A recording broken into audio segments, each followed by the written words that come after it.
ವೀಕ್ಷಕರಿಗೆಲ್ಲ ನಮಸ್ಕಾರ. Welcome to my YouTube channel. Zee Kannada ವಾಹಿನಿಯಲ್ಲಿ ಪ್ರಸಾರವಾಗ್ತಿರುವಂತಹ ಕರ್ಣ ಧಾರಾವಾಹಿಯ ಕತೆ ಯಾವ ರೀತಿ ಸಾಗ್ತಾ ಇದೆ ಅಂತ ನಿಮಗೆಲ್ಲ ಗೊತ್ತೇ ಇದೆ. ಇನ್ನು ಕರ್ಣ ಧಾರಾವಾಹಿಯ ಕತೆ ತುಂಬಾನೇ ಇಂಟ್ರೆಸ್ಟಿಂಗ್ ಆಗಿ ಸಾಗ್ತಿರುವಂತಹ ವಿಷಯ ಕೂಡ ನಿಮಗೆ ಗೊತ್ತೇ ಇದೆ. ಇನ್ನು ಕರ್ಣ ಧಾರಾವಾಹಿಯು ಪ್ರತಿಯೊಂದು ಎಪಿಸೋಡ್ನಲ್ಲೂ ಕೂಡ ಪ್ರತಿಯೊಂದು ಟ್ವಿಸ್ಟ್ಗಳ ಮೂಲಕ ಕತೆ ಸಾಗ್ತಾ ಇದೆ. ಇನ್ನು ಕರ್ಣ ಧಾರಾವಾಹಿಯ ವೀಕ್ಷಕರಿಗೆ ಹಾಗೇನೆ ಕರ್ಣ ಹಾಗೂ ನಿಧಿ ಪಾತ್ರವನ್ನ ಇಷ್ಟಪಡುವಂತಹ ವೀಕ್ಷಕರಿಗೆ ಗುಡ್ ನ್ಯೂಸ್ ಅಂತಾನೆ ಹೇಳ್ಬೋದು. ಇನ್ನೇನು ಕೆಲವೇ ದಿನಗಳಲ್ಲಿ ಜಿ ಕುಟುಂಬ ಅವಾರ್ಡ್ಸ್ ಕಾರ್ಯಕ್ರಮ ತೆರೆ ಮೇಲೆ ಬರಲಿದೆ. ಇನ್ನು ನಟ ಕಿರಣ್ ರಾಜ್, ಭವ್ಯ ಗೌಡ ಹಾಗೂ ನಮ್ರತಾ ಗೌಡ 3 ಜನ ಕೂಡ ನಾಮಿನೇಷನ್ನಲ್ಲಿ ನಾಮಿನೇಟ್ ಆಗಿದ್ದಾರೆ.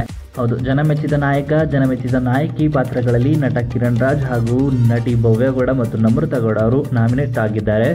ಇನ್ನು ಗುಡ್ ನ್ಯೂಸ್ ಏನಪ್ಪಾ ಅಂತ ಕೇಳೋದಾದ್ರೆ, ಕರ್ಣ ಧಾರಾವಾಹಿಯಲ್ಲಿ ನಾಯಕ ನಟನಾಗಿ ಕಾಣಿಸ್ಕೊಳ್ತಿರುವಂತಹ ಕಿರಣ್ ರಾಜ್ ಈ ಬಾರಿ ಜಿ ಕುಟುಂಬ ಅವಾರ್ಡ್ಸ್ 2025 ಕಾರ್ಯಕ್ರಮದಲ್ಲಿ ಜನಮೆಚ್ಚಿದ ನಾಯಕ ಅವಾರ್ಡ್ನ ಪಡೆದುಕೊಂಡಿದ್ದಾರೆ.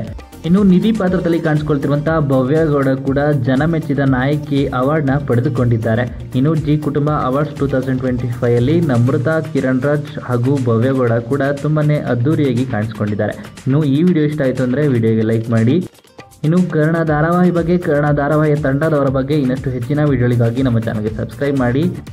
ಇನ್ನು ಕರ್ಣ ಧಾರಾವಾಹಿ ಬಗ್ಗೆ ಹಾಗೆಯೇ ಅವಾರ್ಡ್ ಪಡೆದುಕೊಂಡಿರುವಂತಹ ಕರ್ಣ ನಿಧಿ ಬಗ್ಗೆ ನಿಮ್ಮ ಅನಿಸಿಕೆಯನ್ನು ಕಮೆಂಟ್ ಮೂಲಕ ಕಮೆಂಟ್ ಮಾಡಿ ತಿಳಿಸಿ.